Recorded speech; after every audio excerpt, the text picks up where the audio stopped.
Hello guys जी, welcome back to back my YouTube channel. दोस्तों स्वागत है आज के एक अगली नई वीडियो में। दोस्तों आज की वीडियो में हम बात करेंगे आपका ईवीएस पोर्शन, जो कि सीटेट का काफ़ी रीढ़ की हड्डी माने जाने वाला पोर्शन, जो कि पूरे 30 नंबर के प्रश्न इसमें आपके बनते हैं।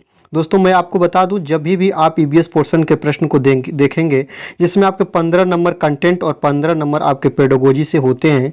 पेडागोजी को काफ़ी आसान तरीके से हम हल करने की कोशिश करेंगे और आज की वीडियो में हम 50 प्रश्नों की श्रृंखला, जो कि आपके विगत वर्ष के परीक्षा से लिए गए हैं, याद रखेगा, जो कि आपके विगत वर्ष के पेपर हैं, जो कि आगामी परीक्षा में प्रीवियस ईयर जो सीटेट होता है, इसमें आपके 75% प्रश्न ऐसे होते हैं जो कि आपके विगत वर्ष के प्रश्नों को लिए जाते हैं। तो चलिए इसी क्रम में इस वीडियो को स्टार्ट करेंगे। स्टार्ट करने से पहले आपसे रिक्वेस्ट करेंगे कि अगर वीडियो को आप लोगों को प्यार जरूर दीजिएगा। प्यार देने के लिए आपको लाइक करना होगा और चैनल पर नए हैं तो चैनल को सब्सक्राइब करके बेल आइकन को प्रेस करेंगे और टीम का आप हिस्सा बनेंगे। चलिए यहाँ पे पहला प्रश्न को देखेंगे। पहला प्रश्न कह रहा है प्यारे कि हमारे देश में लगभग सभी भागों में मिर्च का उपयोग भोजन पकाने में किया जाता है। हमारे देश में मिर्च को पकाने वाले व्यवसायी आए थे। याद रखिएगा, व्यवसाय का मतलब होता है व्यवसाय करना और व्यवसाय का मतलब होता है खरीद बेच करना, बिक्री, क्रय, मूल्य, क्रय और विक्रय करना किसी भी वस्तु का। तो जो व्यवसायी थे यह विदेश से आए थे, तो यह किस देश से आए थे? ऑस्ट्रेलिया से कि उज्बेकिस्तान से कि दक्षिण अमेरिका से कि आपके अफगानिस्तान से? दोस्तों मैं बता दूं, जो ये व्यवसायी थे ये आपके आए थे कहाँ से? दक्षिण अमेरिका से। इसी क्रम में एक प्रश्न और बता दूं जो कि बहुत बना हुआ, कई बार पूछा हुआ प्रश्न है कि भिंडी किस देश से आई है? कौन से देश के व्यवसायी हैं जो भिंडी लेकर आए थे? तो दक्षिण अफ्रीका से। इस बात को याद रखिएगा, भिंडी दक्षिण अफ्रीका से आई है। और वहीं आप लोग इसको याद रखिएगा, जो काली मिर्च है दोस्तों दक्षिण अमेरिका से आई है। और चाय जो है, चाय की उत्पत्ति चीन से हुई है। तीनों को याद रखिए। चलिए यहाँ पे सेकंड नंबर क्वेश्चन की बात करेंगे। निम्नलिखित में से कौन सा पक्षी कैक्टस पौधों के कांटों के बीच अपना घोंसला बनाता है? तो पौधे के घोंसले के बारे में कहा गया है। एक पक्षी है जो कि कैक्टस पौधे के बीच में अपना घोंसला बनाता है। उस पक्षी का नाम फाख्ता, शक्करखोरा, बया और कलचिड्डी। याद रखिएगा, उस पक्षी का नाम फाख्ता है। फाख्ता ऐसा पक्षी है जो कि आप लोग इसको देखेगा कैक्टस पौधों के बीच अपना घोंसला बनाता है। इस बात को याद रखेंगे। यहीं पे आप लोग एक बात और याद रखेगा, पूछ देता है कबूतर अपना घोंसला कहाँ बनाता है? तो इसके लिए इंपॉर्टेंट पॉइंट है खंडहर, घर या टूटे फूटे घर में, या इसको खंडहर बोलते हैं, वहां पे बनाता है। या तो और एक प्रश्न ऐसा बनता है कि गौरैया जो पक्षी है कहाँ घोंसला बनाती है? तो गौरैया पक्षी जो है आपका कहाँ पे दोस्तों? आईने के पीछे अपना घोंसला बनाती है। इस बात को याद रखिएगा, ठीक ना। कौन इससे पक्षी है जो अपने घोंसले में तार आदि का प्रयोग करता है? तो ये भी बात को याद रखिएगा, कौवा है। इतने बात को याद रखिएगा, कौवा अपना घोंसला बनाता है, लेकिन कोयल जो होती है वो कौवे के घोंसले में अंडा देती है। इस बात को याद रखिएगा, अपना बच्चा वहीं पे देती है। इस बात को याद रखेंगे। चलिए आगे चलते हैं। आगे है दोस्तों कि नीचे दिए गए खाद्य पदार्थों में किस समुच्चय में लौह तत्व प्रचुर मात्रा में पाया जाता है? लौह तत्व का मतलब होता है प्यारे Fe। इसको लोहा की उपाधि देते हैं, नाम से जानते हैं। यह एलिमेंट होता है और लौह तत्व जो होते हैं आपके ब्लड में लौह तत्व की मात्रा होती है। तो लौह तत्व की जो प्रयुक्त मात्रा, कभी भी आपको लौह तत्व की कमी हो जाए या रक्त अल्पता हो जाए, ऐसे रिलेटिव करके प्रश्न पूछता है, तो आपको डॉक्टर साहब बोलेंगे आपको क्या खाना है? आंवला, पालक, आलू, आंवला, आलू, टमाटर कि आंवला, पालक, गुड़, बंद गोभी, भिंडी, गुड़। याद रखेगा, एक गुड़ है, आंवला है और पालक है, इसमें Fe लौह तत्व प्रयुक्त मात्रा में पाया जाता है। चलिए आगे देखते हैं कि निम्नलिखित में से मच्छरों द्वारा फैलने वाले रोग का समुच्चय कौन सा है? मच्छरों द्वारा का मतलब होता है मच्छर के काटने से कौन से रोग हैं जो कि फैलते हैं, जो आपका क्रम है। और ये प्रश्न जो है सीटेट की रीढ़ की हड्डी है। इतने बात को याद रखेगा, कई बार है दोस्तों पूछा हुआ है इस प्रश्न को। जो भी आप लोग देखेगा विगत वर्ष में हर साल लगभग इससे रिलेटिव प्रश्न मिल जाएंगे इससे, और जो सेकंड वाला पीछे वाला क्वेश्चन था रक्त अल्पता उससे, ठीक ना। तो डेंगू, मलेरिया, चिकुनगुनिया जो होते हैं मच्छर से फैलता है कि मियादी बुखार, हैजा, चिकुनगुनिया फैलता है कि आपका मलेरिया, HIV, एड्स, डेंगू। याद रखिएगा, एड्स जो होता है वह मच्छर काटने से नहीं फैलता, यहाँ भी है, इसको कट कर दीजिए। मियादी बुखार, हैजा दूषित जल के सेवन से फैलता है। यहाँ पे देखिएगा डेंगू, मलेरिया, चिकुनगुनिया। याद रखिए, डेंगू, मलेरिया और चिकुनगुनिया जो होता है वह मच्छरों के काटने से होता है। इस बात को याद रखेंगे। चलिए आगे देखते हैं। नारियल डली हुई किसी भी करी के साथ उबला हुआ टैपियोका निम्नलिखित में से किस क्षेत्र का प्रिय भोजन है? याद रखिएगा, टैपियोका जो जमीन के या मिट्टी के नीचे उगाया जाता है, जो उगाया जाता है दोस्तों केरल में। भारत का एक राज्य है जहां पे उगाया जाता है केरल। वहां की भाषा मलयालम है, वहां की राजधानी तिरुवनंतपुरम है। ऐसे रिलेटिव प्रश्न बहुत पूछता है। और वहां पे याद रखिएगा केरल में फेराव नाव चलती है। इस बात को याद रखिएगा, एक स्थान से दूसरे स्थान पे जाने के लिए। और वहीं पे होता है दोस्तों मछलियां जो तली जाती है ना, और नारियल के तेल में तली जाती जाती है। और केरल में नारियल भी बहुत ज़्यादा मात्रा में पाया जाता है, याद रखिएगा। तो नारियल में डली हुई या तली हुई किसी भी प्रकार के साथ उबला हुआ टेपियोका या नारियल में तली हुई मछली किस राज्य के लोग खाते हैं, ऐसा प्रश्न बने आप केरल के साथ जाइएगा। अगर पूछ दे कि सरसों के तेल में तली हुई मछली कहाँ के लोग खाना पसंद करते हैं, तो जम्मू कश्मीर के, इस बात को याद रखिएगा। चलिए आगे देखते हैं, महिलाएं पुरुषों की तुलना में कमजोर है। यह एक क्या है दोस्तों, यह एक कथन है। और यह कथन कैसा है, मिथक है कि वैज्ञानिक तथ्य है कि रूढ़िबद्ध धारणा है कि अंधविश्वास है। सबको आप देखिएगा तो रूढ़िबद्ध धारणा वैज्ञानिक तथ्य तो है नहीं दोस्तों, रूढ़िबद्ध धारणा अंधविश्वास तो है नहीं। यहाँ पे मिथक और रूढ़िवादिता में जब ये प्रश्न बना था तो इसमें जो था आयोग और लोगों के बीच एक भ्रम की स्थिति आ गई थी कि इसका आंसर क्या होगा। तो आयोग ने इसका आंसर अंतिम में मिथक माना। मिथक का मतलब होता है झूठ बोलना या झूठी अवधारणा है, ठीक ना। रूढ़िबद्ध धारणा बहुत लोग मानते थे कि यह रूढ़िबद्ध धारणा हो गई है कि औरतें जो होती हैं वह पुरुषों की अपेक्षा कमजोर होती हैं। तो ऑप्शन नंबर 1 को सही माना गया था, रूढ़िबद्ध धारणा को गलत मान दिया गया। चलिए आगे देखते हैं, बाला का पूरा रूप क्या होता है। बाला जो होता है एक बिल्डिंग, बच्चे के बिल्डिंग मटेरियल के रूप में, अधिगम सहायक में बिल्डिंग मटेरियल के रूप में काम करता है। तो याद रखेगा, मस्तिष्क सहायता प्राप्त अधिगम असेसमेंट होता है कि अधिगम सहायक के रूप में ब्रेल होता है कि अधिगम सहायक के रूप में बिल्डिंग होती है, ब्रेल सहायता प्राप्त अधिगम आकलन होता है। याद रखिएगा, जो ऑप्शन नंबर 3 देख रहे हैं, मैं आपको बताया भी कि अधिगम सहायक के रूप में बिल्डिंग होती है। चलिए आगे देखते हैं, समूह कार्य से पर्यावरण अध्ययन कर रहे बच्चों की सामाजिक व्यक्तित्व विशेषताओं के आकलन के लिए निम्नलिखित में से कौन सा उपकरण सर्वाधिक उपयुक्त होता है। याद रखिएगा, यहाँ पे दोस्तों कहा है, देखिएगा आप लोग, यहाँ पे कहा है आकलन के लिए। आकलन का मतलब होता है मापन। तो याद रखिएगा, समूह में कोई पर्यावरण अध्ययन का कोई बच्चे कार्य कर रहे हैं, समूह में हैं, ग्रुप में हैं, तो उनके आकलन के लिए आप क्या करेंगे, कागज पेंसिल परीक्षण कराएंगे, दंतकार करेंगे, मौखिक प्रश्न कराएंगे, निर्धारण मापनियां कराएंगे। याद रखिएगा, ऑप्शन नंबर ए आपका करेक्ट हो जाएगा, निर्धारण मापनियां कराएंगे उनके आकलन के लिए, यह जो उपकरण सर्वाधिक उपयुक्त होगा। ठीक, आगे देखते हैं, नीचे दिए गए जीवों के समूह में किनकी दृष्टि श्रेष्ठ होती है तथा वे मनुष्य की तुलना में 4 गुना अधिक दूरी की वस्तुओं को देख सकते हैं। याद रखिएगा, मधुमक्खी, मच्छर, तितली, कि बांग, तेंदुआ, सांड, कि सांप, रेशम कीट, छिपकली, कि गील, गरुड़ और गिद्ध, चील, गरुड़ और गिद्ध। इसको ध्यान रखिएगा। जब आप लोग देखिएगा तो मनुष्य से 4 गुना दूरी तक, मतलब मनुष्य 4 किलोमीटर देखता है तो वह जो जंतु है वह 8 किलोमीटर दूरी तक देखता है, 4 गुना अधिक देखता है।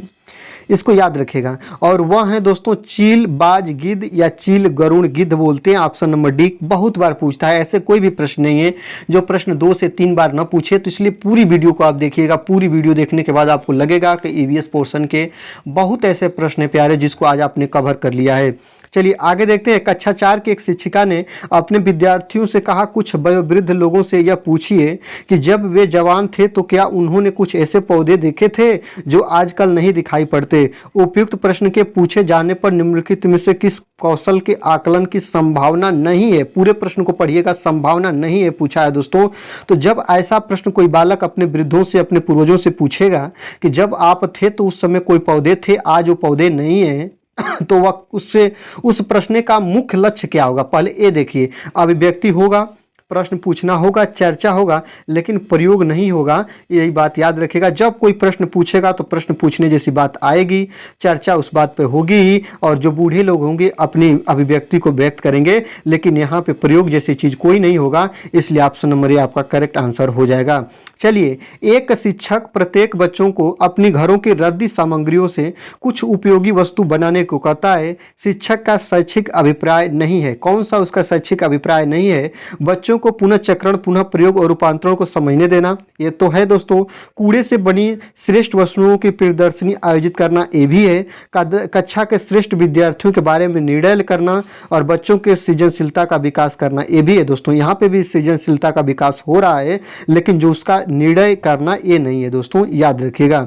तो कौन नहीं है पूछा, अभिप्राय नहीं है, तो कक्षा के श्रेष्ठ विद्यार्थियों के बारे में निर्णय लेना, यह जो उसके कक्षा का टीचर है उसका अभिप्राय नहीं है, उसकी सोच ये नहीं है, उसकी मानसिकता ये नहीं है। चलिए आगे देखते हैं, पर्यावरण अध्ययन की पाठ्य पुस्तक में प्रयुक्त भाषा कैसी होनी चाहिए, रूखी और बच्चों के द्वारा समझने में कठिनाई। यहाँ पे दोस्तों बच्चा जब कठिनाई भाषा होगी तो बच्चा समझेगा कैसे, गलत हो गया। परिभाषाओं पर बल देते हुए औपचारिकता बनाई जानी चाहिए, परिभाषाओं पर कभी बल नहीं देना है दोस्तों।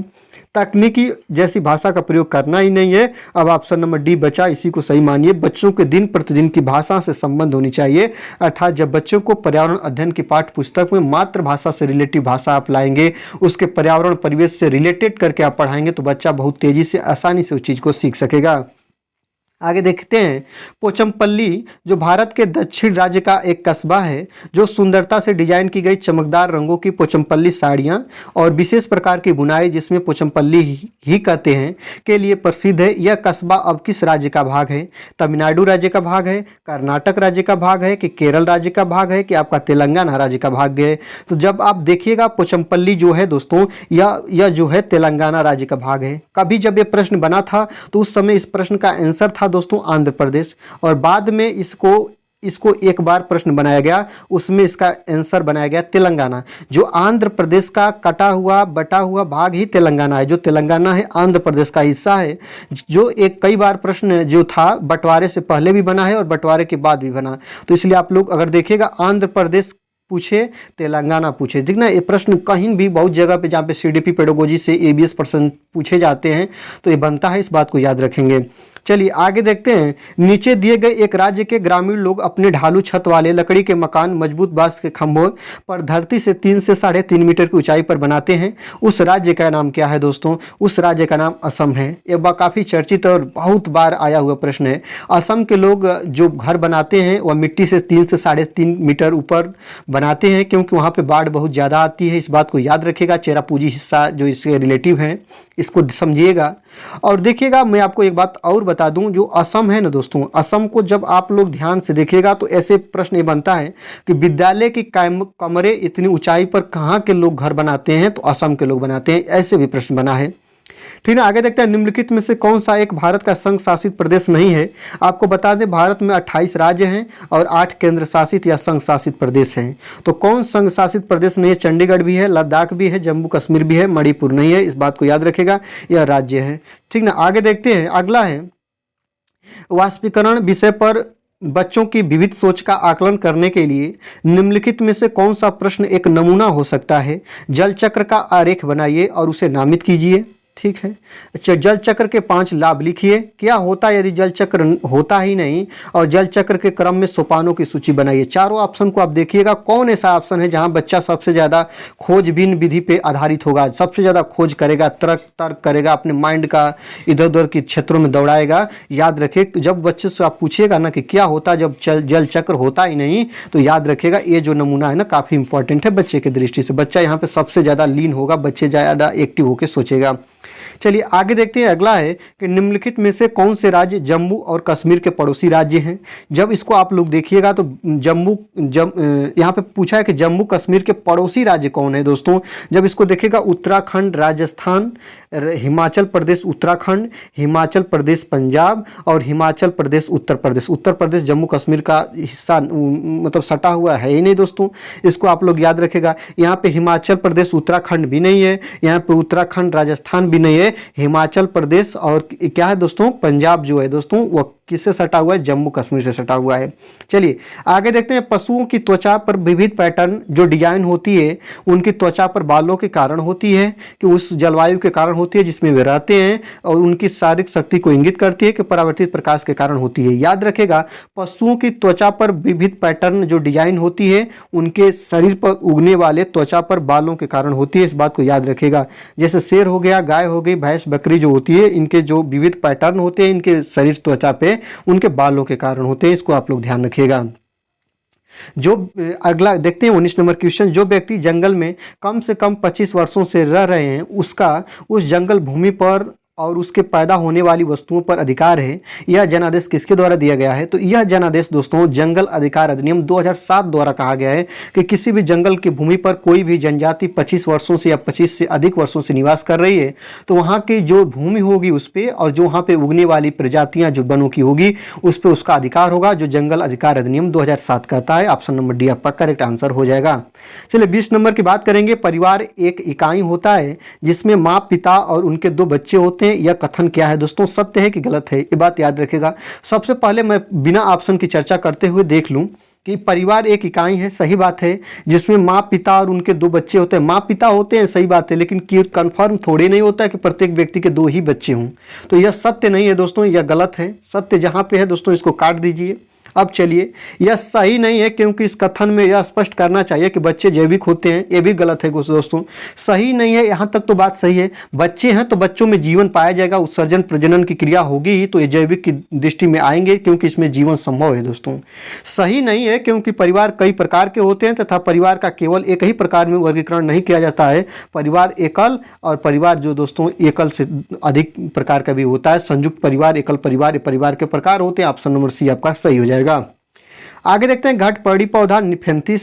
याद रखिएगा जो घटपर्णी पौधा होता है निफेंथिस होता है, जिसको कीटभक्षी पौधे के नाम से भी जानते हैं, और यह भारत के मेघालय में और सबसे ज़्यादा इंडोनेशिया में और ऑस्ट्रेलिया में उगता है। यह दलदली वाले स्थानों पर उगता है जहाँ पर नाइट्रोजन की कमी होती है, और नाइट्रोजन की कमी के लिए यह जो पौधा होता है ना, एक कीटों का भक्षण करता है, याद रखिएगा। और यह जो होता है ना, यहाँ पे देखिए ऑप्शन नंबर डी कह रहा है कि मेढक कीड़ों, मकोड़ों और चूहों को चालाकी से फंसाकर खाया जाता है। ऑप्शन नंबर डी आपका सही हो जाएगा।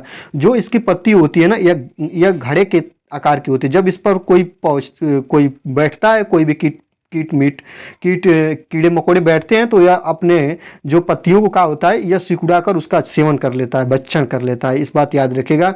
यह मांसाहारी पौधा कहा जाता है, इसको आप लोग याद रखेंगे। पर्यावरण अध्ययन में प्रश्न करने को एक युक्ति के रूप में प्रयोग किया जाता है।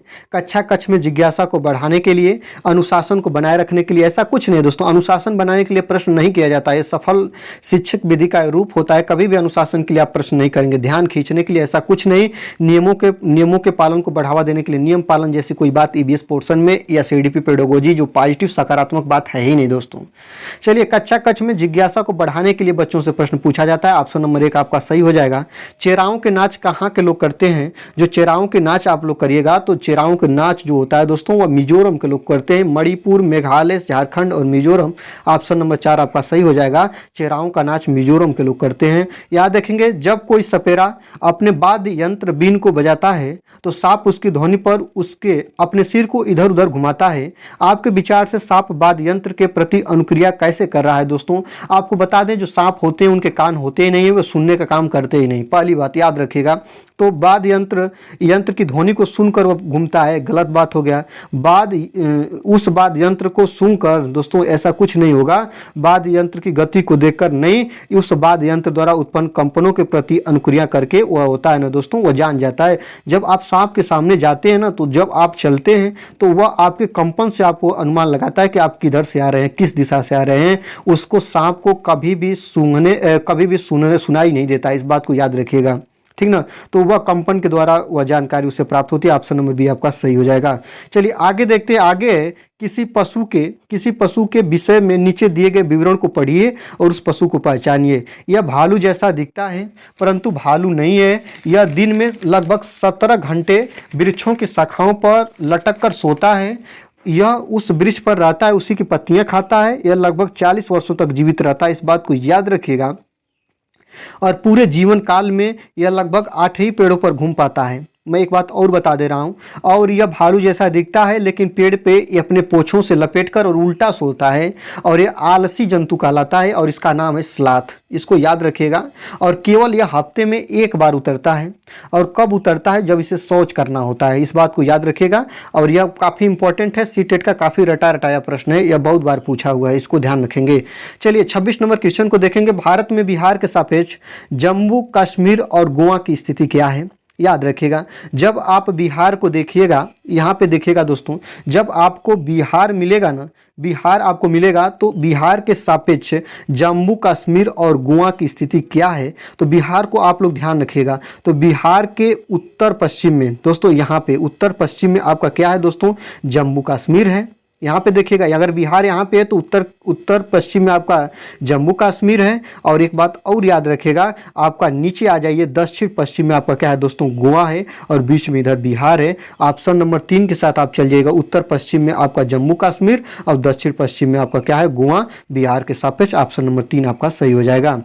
चलिए आगे देखिएगा, निम्नलिखित में से कौन अंतर्राष्ट्रीय ख्याति प्राप्त वेट लिफ्टर हैं। याद रखिएगा, वेट लिफ्टर की बात करें, काडम मलेश्वरी जी हैं। काडम मलेश्वरी जो हैं 120 किलो की वेट उठाने में सक्षम थी और अलग अलग प्रकार की मेडल को विदेशों से जीतकर और भारत का वर्चस्व विदेशों में लहराने का काम की हैं। और इनकी जितने भी बहनें हैं वो भी वेट लिफ्टर का काम करती है। इनके पिता हैं जो एक पुलिस में सिपाही हैं, इस बात को याद रखेगा। एक काडम मलेश्वरी जी हैं। चलिए, आंध्र प्रदेश से रिलेशन रखती है। देखिए, स्थानों, दूरियों और दिशाओं की सापेक्ष स्थिति को समझने की क्षमता है। दिशात्मक कौशल, चित्रण कौशल, स्थिति कौशल और ग्राफिक कौशल। जब आप देखिएगा तो आपको मिलेगा कि स्थानों हो, दूरियों हो और दिशाओं, सभी को स्थिति को समझने की कोशिश की जा रही है। तो यह किस में होगा दोस्तों, यह चित्र कौशल में मिलेगा आपको। ऑप्शन नंबर 2 आपका करेक्ट आंसर हो जाएगा।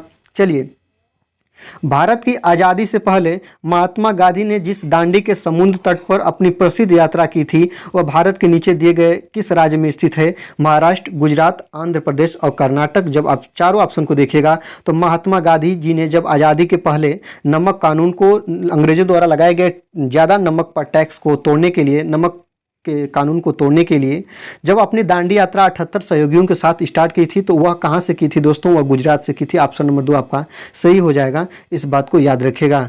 भारत में किस क्षेत्र में स्थानांतरित खेती करने का रिवाज है, तो आप लोग जब इसको देखिएगा तो आपको मिल जाएगा उत्तर पूर्वी जो भारत के राज्य हैं वहां पे स्थानांतरित खेती की जाती है। इसको ऑप्शन नंबर 1 आपका करेक्ट आंसर हो जाएगा।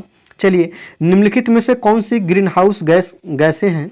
याद रखेगा, ग्रीन हाउस गैसें कार्बन डाइऑक्साइड गैस को भी बोलते हैं, CO2, CH4 मेथेन को भी बोलते हैं, जलवाष्प को भी बोलते हैं। तो उपयुक्त सभी हो जाएगा।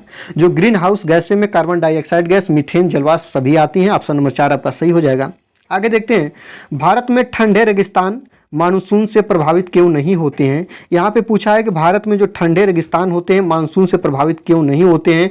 ठंडे रेगिस्तान में गर्म गर्मियाँ, बेहद ठंडी सर्दियाँ होती हैं। ठंडे रेगिस्तान हिमालय की वृष्टि छाया में होते हैं। ठंडे रेगिस्तान में हवा बहुत पतली कम होती है और ठंडे रेगिस्तान बहुत ऊंचाई पर होते हैं। ये बात गलत है दोस्तों, जो ये देख रहे हैं ना ऑप्शन नंबर 2, ठंडे रेगिस्तान हिमालय की वृष्टि छाया में होते हैं, ये आपका ऑप्शन नंबर 2 आपका सही हो जाएगा। इस बात को आप लोग याद रखिएगा।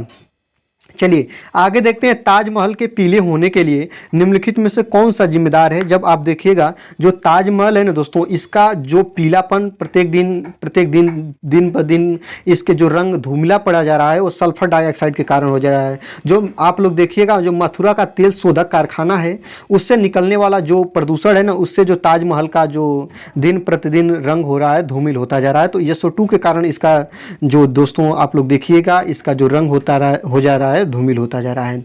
चलिए, गोलकोंडा किला किसने बनवाया था। 34 नंबर क्वेश्चन आप देखिएगा, गोलकोंडा जो किला है वो आपका काकंतवी राजवंश ने बनाया था। ऑप्शन नंबर 3 आपका सही हो जाएगा। चलिए, नीचे दिए गए कौन सा समूह है जो कि जड़ों का समूह है, इस बात को आप याद रखिएगा। शकरकंदी, मूली, हल्दी, गाजर, चुकंदर, मूली, चुकंदर, आलू, अदरक, गाजर, हल्दी, अदरक। इसको जब आप देखिएगा ना तो आपको मिल जाएगा। यहाँ पे देखिए गाजर सही है, यहाँ पे हल्दी, अदरक ये गलत हो गया दोस्तों, ये भी गलत, ये भी गलत। यहाँ पे ऑप्शन नंबर 2 आप देखिएगा ना, गाजर, चुकंदर और मूली, जो आप 35 नंबर क्वेश्चन का आप लोग देखिएगा, गाजर, चुकंदर और मूली, ऑप्शन नंबर 2 आपका सही हो जाएगा। इस बात को याद रखेंगे। निम्नलिखित में से कौन सी अदिश राशि होती है। राशियां 2 प्रकार की होती हैं, सदिश और अदिश। सदिश में आप लोग देखिएगा, इसमें जो होता है आपका दिशा और द्रव्यमान, परिमाण दोनों पाया जाता है। और अदिश में केवल परिमाण होता है, दिशा नहीं होता है। और अदिश राशि कौन है दोस्तों, द्रव्यमान है। ये तीनों क्या है दोस्तों, ये तीनों आपकी सदिश राशियां हैं, इसको आप लोग ध्यान रखेंगे। आगे देखते हैं, एक ऐसी वस्तु जिसमें से कोई प्रकाश किरण गुजर नहीं सकती वह कहलाती है। याद रखिएगा, ये 3 प्रकार की होती है, पारदर्शी, अपारदर्शी और अर्धपारदर्शी। तो जिसके आर पार न दिखा जा सके उसे हम लोग बोलते हैं अपारदर्शी। ऑप्शन नंबर 1 आपका करेक्ट आंसर हो जाएगा। चलिए आगे देखते हैं, निम्नलिखित में से कौन सा एनसीएफ 2005 के अनुसार ईवीएस पाठ्यक्रम में सुझाए गए 6 विषयों में से एक है। तो 6 विषयों में से एक क्या है? चीजें कैसे काम करती हैं, पदार्थ, प्राकृतिक संसाधन और चीजें जो हम बनाते हैं और करते हैं। तो याद रखेगा ईवीएस पोर्शन में जो एनसीएफ 2005 के अनुसार ईवीएस पाठ्यक्रम में सुझाए गए 6 थीमों में से एक थीम है, उस थीम का नाम है चीजें कैसे काम करती हैं। ऑप्शन नंबर 1 आपका सही हो जाएगा। चलिए, नीचे दिए गए कौन से एक राज्य में तोरांग का अर्थ जंगल होता है? झारखंड में, असम में, उड़ीसा में, मिजोरम में। याद रखिएगा झारखंड जो दोस्तों है ना, भारत का झारखंड एक ऐसा राज्य है ना जहां पे जंगल को तोरांग कहते हैं, इस बात को याद रखिएगा। ऑप्शन नंबर 1 आपका सही हो जाएगा। चलिए यहाँ पे देखते हैं 40 नंबर क्वेश्चन की बात करेंगे। सुषमा चाहती है कि उसके छात्रों को पेड़ों के संरक्षण के लिए संवेदनशील बनाया जाए। तो निम्नलिखित में से कौन सी ऐसा करने की सबसे उपयुक्त रणनीति है? तो कक्षा में बहस आयोजित करना, समूह चर्चा करना, पोस्टर बनाना, बच्चों को एक पौधे को अपनाने और पोषित करने में मदद करना। याद रखेगा यहाँ पे पर्यावरण, पेड़ों के संरक्षण की बात कहा गया है, तो पेड़ों के संरक्षण की बात कहा गया है, इसलिए ऑप्शन नंबर 4 आपका क्या हो जाएगा दोस्तों? सही हो जाएगा। ना कि बहस आयोजित, समूह चर्चा, पोस्टर, सभी क्या हो जाएंगे दोस्तों? यह निष्क्रिय ऑप्शन हो जाएंगे। ठीक ना। आगे देखते हैं, अभय ने अपने छात्रों से उन बीमारियों पर समूह का एक सर्वेक्षण करने के लिए कहा जिनसे उनके आस पड़ोस के लोग पीड़ित थे।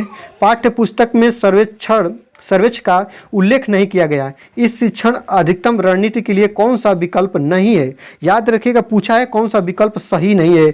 इनमें समुदाय के साथ बातचीत करने का अवसर प्रदान किया। याद रखेगा यह जो है बच्चा जब अपने समाज के अंदर रोगों का पता लगाएंगे तो समाज से बातचीत करेंगे ही, बात तो सही है, तो इसलिए गलत हो जाएगा। पूछा है कौन नहीं है। इसमें बच्चों के वास्तविक जीवन के संबंध में सीखने की मदद मिलती है, बिल्कुल मिलती है। इसमें बच्चों को डेटा हैंडलिंग समझने और एक साथ काम करने में सक्षम बनाता है, बिल्कुल बनाता है। कौन नहीं करता है? तो इसमें समुदाय के उन बीमारियों को समझने में मदद मिली जिनमें वे पीड़ित थे। ऑप्शन नंबर 4 आपका सही हो जाएगा। यह विकल्प जो है दोस्तों नहीं है, इस बात को याद रखिएगा। समुदाय एक महत्वपूर्ण शिक्षण और अधिगम का संसाधन है। क्यों यह जो है महत्वपूर्ण शिक्षण और अधिगम का साधन है? क्योंकि यह सस्ता और सुलभ है।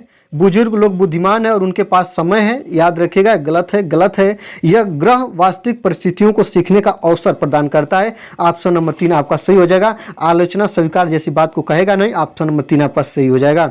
चलिए 43 नंबर क्वेश्चन की बात करेंगे। 43 नंबर क्वेश्चन है कि ईवीएस शिक्षण अधिगम में कक्षा में प्राप्त अधिगम को विद्यालय के बाहर के जीवन से जोड़ने और इसे समृद्ध करने का तात्पर्य है। याद रखिएगा पूर्ण विद्यालय दृष्टिकोण गलत बात, पाठ्यचर्या से बाहर जाना गलत बात, और यहाँ पे लिंक वैश्विक पर्यावरण जैसी बात गलत बात, पाठ्य पुस्तकों से बाहर जाना। याद रखेगा जब पाठ्य पुस्तक से बाहर जब बच्चा जाएगा तो बच्चा बाहरी जीवन से, जो बाहरी पर्यावरण है उससे सीखने की कोशिश करेगा और इसमें बहुत तेजी से सीख जाएगा।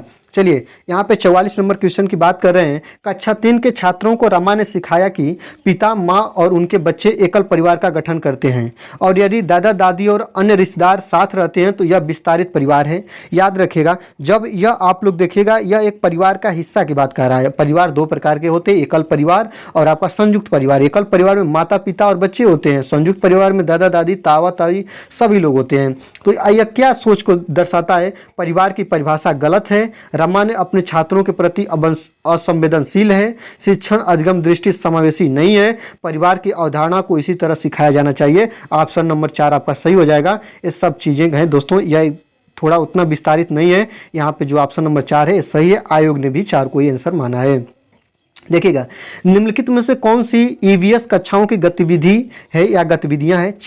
चित्र पढ़ना ये भी है दोस्तों, फील्ड भ्रमण ये भी है, श्यामपट्ट का उपयोग ये भी है। उपयुक्त सभी आपका आंसर हो जाएगा। चलिए आगे देखते हैं।